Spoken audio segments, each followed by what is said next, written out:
We configured the most advanced AI models to bring Marcus Aurelius and Niccolò Machiavelli face to face. Their debate starts with this question. Your most trusted general has been caught secretly negotiating with the enemy.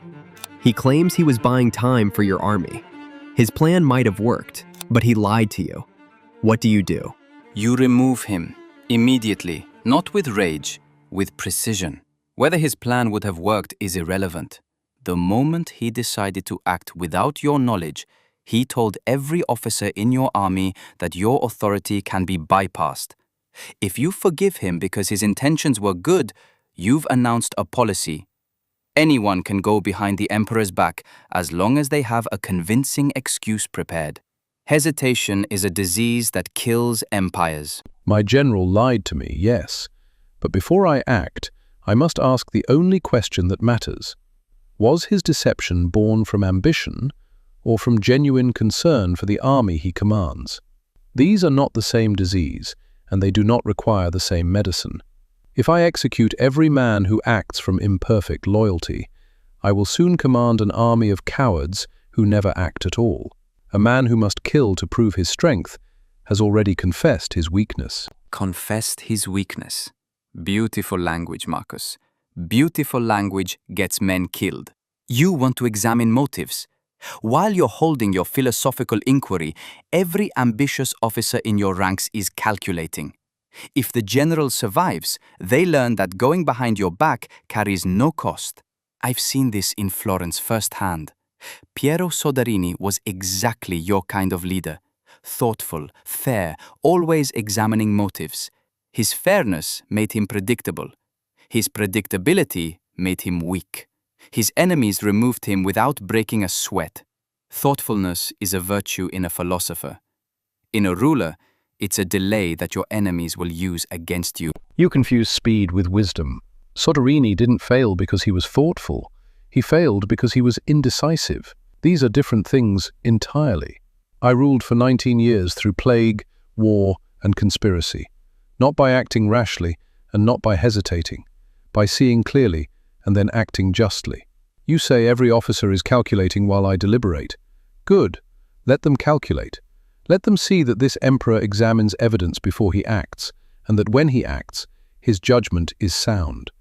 Loyalty survives battles that obedience does not. Loyalty. That word has buried more kings than any sword. Your loyal soldiers, how many stayed loyal when the plague killed a third of them and they hadn't been paid? How many were loyal when you asked them to march through another Germanic winter while their families starved back home? Not your justice. Not your philosophical examinations. The knowledge that desertion meant execution. That's what kept them in line. Love holds in good weather. Fear holds in storms. And rulers live in perpetual storms. Mercy without power is just begging with dignity. My soldiers fought for 19 years on the Danube, the longest continuous frontier campaign in Roman history. They didn't fight because they feared execution. They fought because I stood with them. I ate what they ate. I slept where they slept. When plague came, I sold the imperial furniture to fund their pay, rather than raise taxes on a suffering population. Fear might keep a man at his post, but it won't make him charge an entrenched position in the dark. I have never seen fear make a man brave. Only purpose does that. What is more dangerous to a civilization? A leader with no morals, or a leader whose morals he won't bend? The rigid moralist, without question. A man with no morals is obvious. Everyone sees the danger and guards against it. But the inflexible moral leader, he's the hidden catastrophe. He faces an invading army and refuses to negotiate because negotiation requires deception. His people die for his clean conscience. I watched exactly this in Savonarola's Florence. A man of absolute conviction who burned books, banned art, and turned a vibrant city into a joyless prison, all because he refused to bend. Rigidity breaks what flexibility would have saved. Savonarola didn't fail because he had principles. He failed because he mistook fanaticism for virtue. You describe a false choice, the rigid fool or the clever pragmatist. But there's a third option you refuse to acknowledge, the principled man who is also wise, who understands that justice sometimes looks like mercy and sometimes looks like punishment, but is always guided by the same commitment to what's right. You call that rigidity. I call it the only foundation that doesn't shift under your feet when the storms come. Your third option is a unicorn, Marcus. In theory, the wise, principled leader exists. In practice, I've never met one, including you. You say justice guided all your decisions, but you appointed Commodus as your successor, your own son, a man manifestly unfit to rule. Was that justice? Or was that a father's love overriding an emperor's duty? You had the power to choose anyone in Rome, a tradition your four predecessors honored brilliantly. You broke it.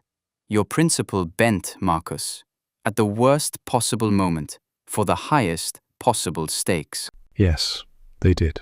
I chose Commodus because I needed to believe my teaching could reach him, that the philosophy I trusted with my own life could transform his. I was wrong. Not because the philosophy failed, because I applied it with a father's blindness instead of an emperor's clarity. The most dangerous moment for any principled man is when his principle and his desire point in the same direction, because then he cannot tell which one is guiding him. When you look at the people closest to you, how much of what they show you is real? Almost nothing. And that's not bitterness, it's arithmetic. Everyone around a powerful man is performing. His advisors tell him what they think he wants to hear. His friends calculate the value of the friendship daily. His allies stay allied exactly as long as the alliance serves them. I served the Florentine Republic for 14 years. Faithfully, competently.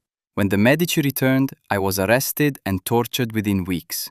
The man I'd worked beside for a decade looked away while I was dragged to the Bargello. Everyone is real until it costs them something.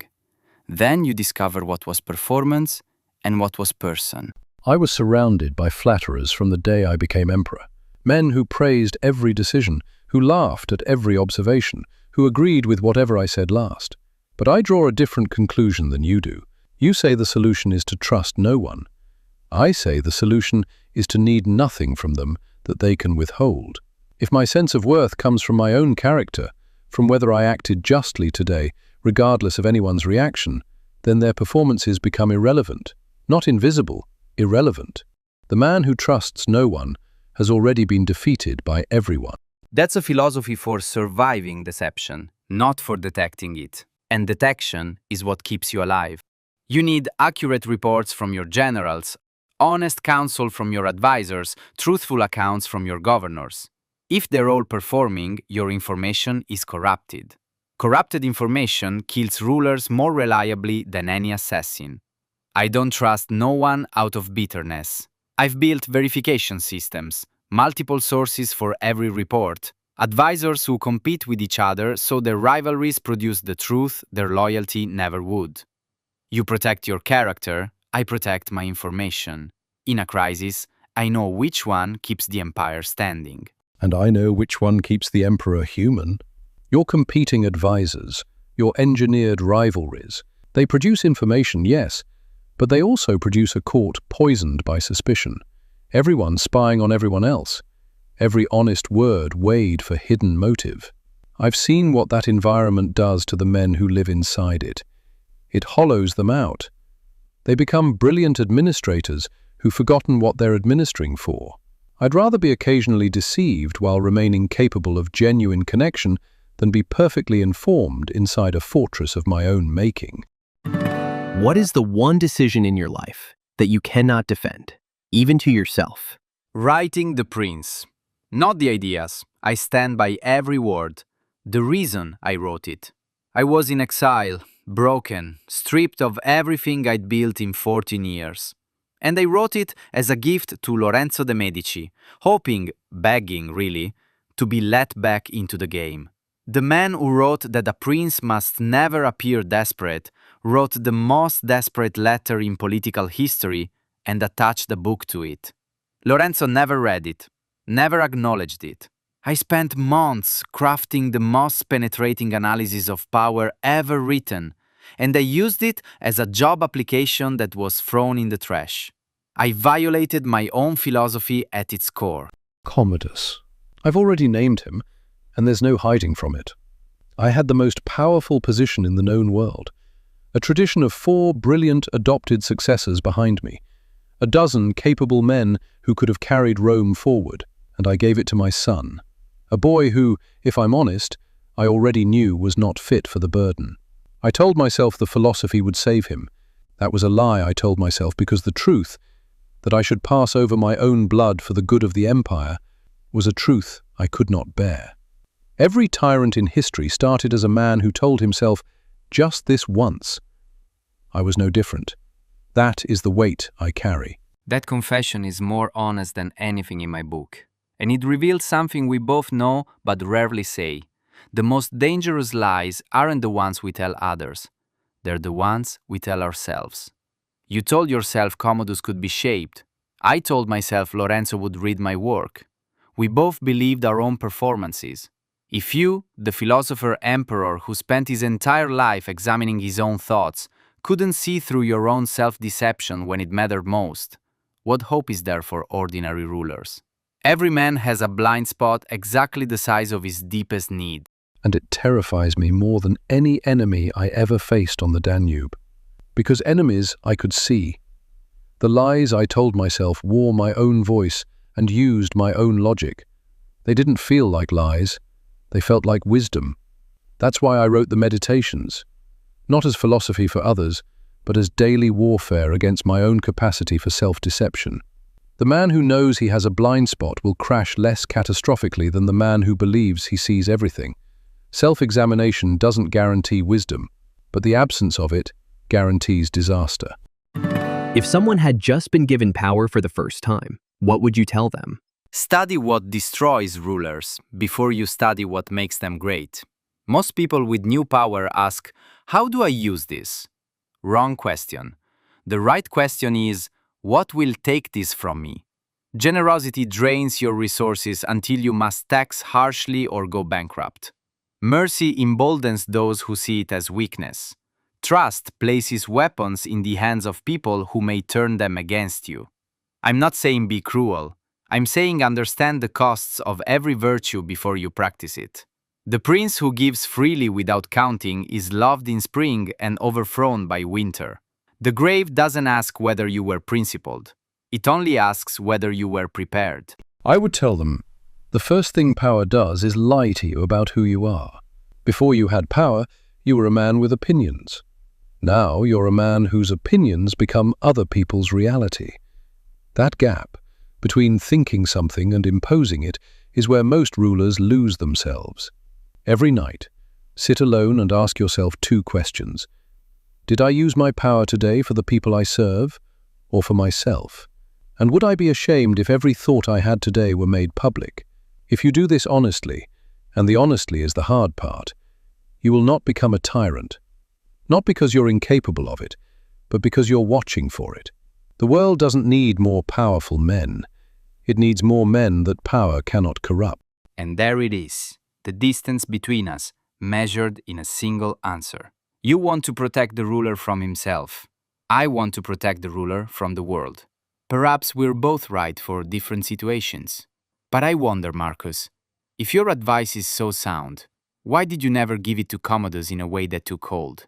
And if my advice is so practical, why did it never get me back into the room where decisions were made? Perhaps the deepest truth about power is this: it cannot be taught. It can only be survived. And the quality of the man who survives it determines whether the survival was worth anything. Perhaps that's the closest we'll come to agreement. You're right that I failed to reach Commodus. You're right that self-examination alone doesn't guarantee outcomes. And I'll grant you something I rarely grant anyone. Your understanding of how power actually operates, the mechanics, the timing, the costs, is sharper than mine ever was. But every ruler you admired for their cunning is remembered as a cautionary tale, and the few rulers remembered with genuine reverence, across centuries, across cultures, are remembered not for what they achieved, but for what they refused to become. You taught princes how to gain power. I tried to teach one how to deserve it. History hasn't finished deciding which lesson matters more.